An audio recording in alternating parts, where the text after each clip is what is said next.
बच्चों, क्या आप बता सकते हैं इस टोकरी में कितने फल हैं? जी हाँ, इस टोकरी में फलों की संख्या 4 है। हमारा टॉपिक है मापन की अनिश्चितता।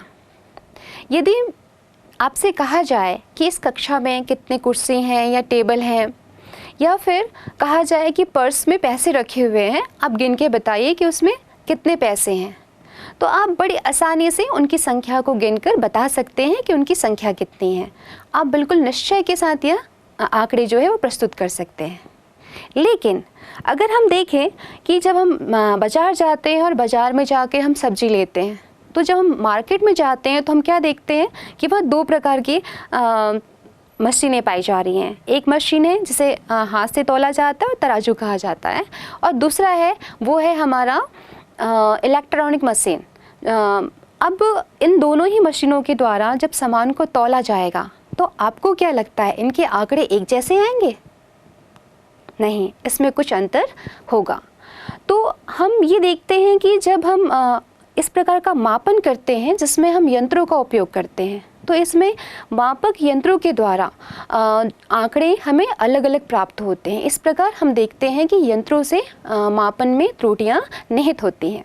इसी प्रकार जब वैज्ञानिक किसी मापक यंत्र की सहायता से मापन करते हैं तो उनके मापन में भी अनिश्चितता होती है।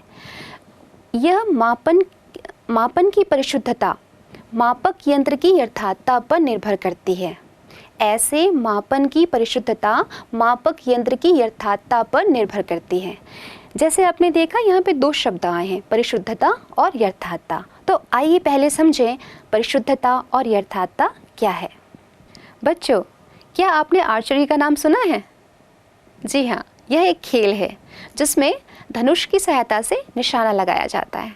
देखिए आपके सामने है आर्चरी का बोर्ड, जिसमें अगर हमने निशाना जो है वो सही लगाया है तो हमें 10 पॉइंट मिलेंगे।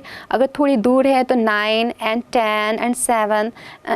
ये निर्भर करता है कि हमारा निशाना कितना सधा हुआ है। ठीक है, अब एक प्रतियोगिता आयोजित की जाती है और उस प्रतियोगिता में दो प्रतिभागी हैं, एक का नाम है अर्जुन और दूसरे का नाम है एकलव्य। इस प्रतियोगिता में 3 राउंड है और तीनों राउंड के पॉइंट्स जो है वो नोट किए जाएंगे, जिसके आधार पर उनका रिजल्ट जो है वो घोषित होगा। तो देखते हैं यहाँ पे कि हमने देखा एकलव्य की जो 3 राउंड के जो नंबर हैं वो इस प्रकार से हैं 8 8 एंड अगेन 8। एंड अर्जुन के आंकड़े अगर हम देखें तो इनके पॉइंट्स हैं 10 9 9। इस प्रकार दोनों आंकड़े हमें मिल गए हैं। आइए अब इन आंकड़ों के बारे में विचार करें, इनका विश्लेषण करें। तो पहले हम लेते हैं एकलव्य को। एकलव्य के जो नंबर हैं वो हैं 8 8 एंड 8। आप देख रहे हैं कि 3 बार निशाना लगाया और तीनों बार निशाना एक ही पॉइंट पर लगा 8। इसे हम कहेंगे कि एकलव्य के निशाने में परिशुद्धता है, क्योंकि इनके जो निशाने लगे हैं वो लगभग एक ही जगह लगे हुए हैं। तो इस प्रकार के जो आंकड़े आते हैं उसे हम कहते हैं कि वो आंकड़े जो हैं वो परिशुद्ध हैं। लेकिन अब बताइए, क्या एकलव्य ने अपनी टारगेट को अचीव किया?